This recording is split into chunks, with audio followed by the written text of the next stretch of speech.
Assalamualaikum warahmatullahi wabarakatuh. Perkenalkan, nama saya Muhammad Zulfatoni dari kelas B Ilmu Tanah.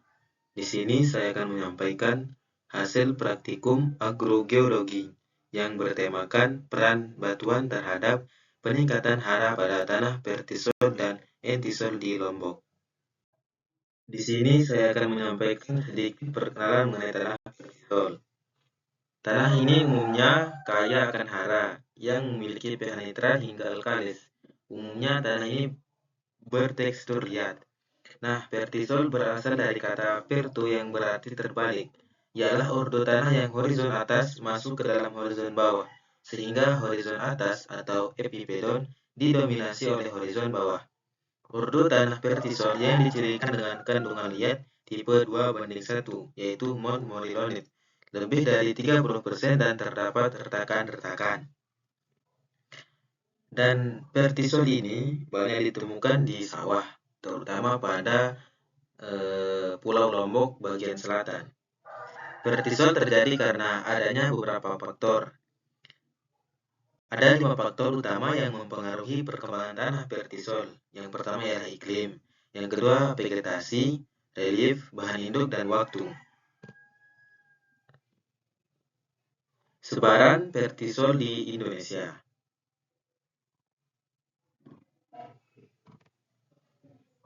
Vertisol di Indonesia terbentuk pada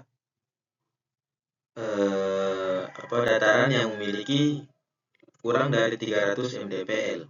Temperatur tahunan berkisar rata-rata 25 derajat Celcius.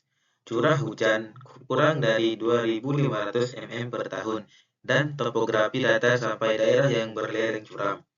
Penyebaran vertisol di Indonesia pada tahun 2007 berada di provinsi diantaranya ialah Nusa Tenggara Timur, Jawa Timur yang terdapat di Ngawi, Bojonegoro, Nusa Tenggara Barat yang terdapat di Lombok, Sumbawa, Sulawesi Selatan, dan Sulawesi Utara. Selanjutnya, tanah entisol. Nah, tanah entisol ini berasal dari material vulkanik, tergolong tanah muda dan subur. Nah, tanah entisol ialah tanah yang memiliki perkembangan yang lemah atau masih bersifat baru. Kebanyakan tanah entisol berada pada permukaan tanah yang muda atau baru berkembang. Umur tanah yang terbilang muda atau baru, maka terdapat kekurangan pada diferensiasi proses pedogenesis.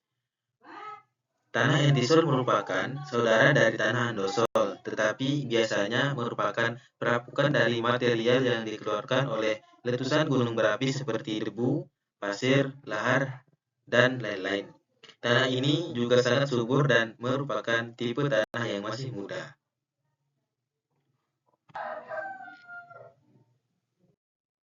Next, karakteristik dari tanah vertisol. Yang pertama, tekstur tanah ini termasuk liat montmorillonite. KTK-nya tinggi, KB atau kejenuhan basanya tinggi, dan berwarna agak sedikit gelap. Nah, tanah vertisol merupakan jenis tanah dengan karakteristik yang khas, yaitu mengandung liat clay dalam jumlah yang tinggi, sekitar 30-60%. Salah satu komponen penting dalam tanah vertisol adalah batuan. Batuan pada tanah vertisol memiliki beberapa peran penting, di antaranya ialah sebagai sumber daya mineral.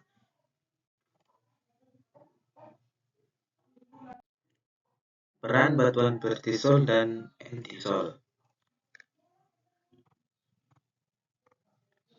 Vertisol memiliki sumber hara dan mineral, dan yang kedua pembentuk struktur tanah dan stabilitas tanah.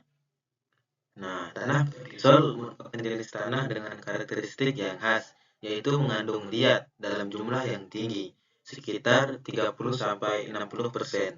Salah satu komponennya yang paling penting ialah batuan pada tanah vertisol ini. Nah, batuan pada tanah vertisol memiliki beberapa peran penting, antara lain yang pertama itu sumber hara dan mineral. Nah, pelapukan batuan melepaskan berbagai unsur hara dan mineral seperti kalsium, magnesium, kalium, dan fosfor yang dibutuhkan oleh tanaman. Unsur-unsur ini kemudian memperkaya kesuburan tanah vertisol. Yang kedua ada pembentuk struktur tanah. Partikel-partikel batuan berukuran pasir dan debu membantu membentuk struktur tanah vertisol yang khas, yaitu berkembangnya struktur prismatik dan kubus. Struktur tanah yang baik ini mempengaruhi pergerakan air, udara, dan akar tanaman. Yang ketiga, stabilitas tanah. Kandungan liat yang tinggi pada tanah vertisol membuat tanah ini rentan terhadap perubahan volume seperti pengembangan dan penyusutan, atau lebih populer disebut dengan nilai Joule. Seiring dengan perubahan kadar air, partikel batuan yang terdapat dalam tanah vertisol membantu menstabilkan volume tanah dan mengurangi keretakan. Yang kedua, yang pertama itu sebagai bahan induk.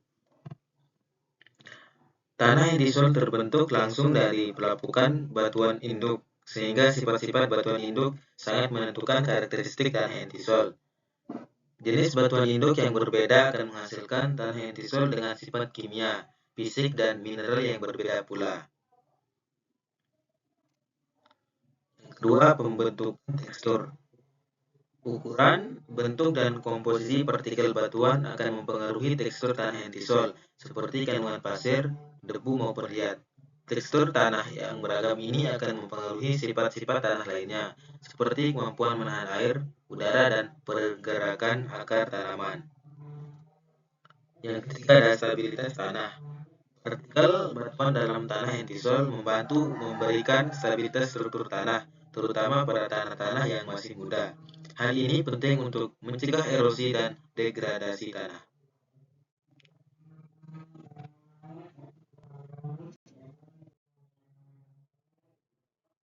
Peningkatan hara. Tanah berjenis vertisol seperti peningkatan haranya pemberian bahan organik. Nah, seperti pemberian kompos, pupuk kandang, atau sisa-sisa tanaman yang dapat meningkatkan kandungan bahan organik tanah. Bahan organik akan menyumbangkan hara makro seperti NPK dan hara mikro ke dalam tanah vertisol. Selain itu, bahan organik juga dapat memperbaiki struktur tanah dan meningkatkan aktivitas mikrobiologis. Yang kedua ada pengapuran.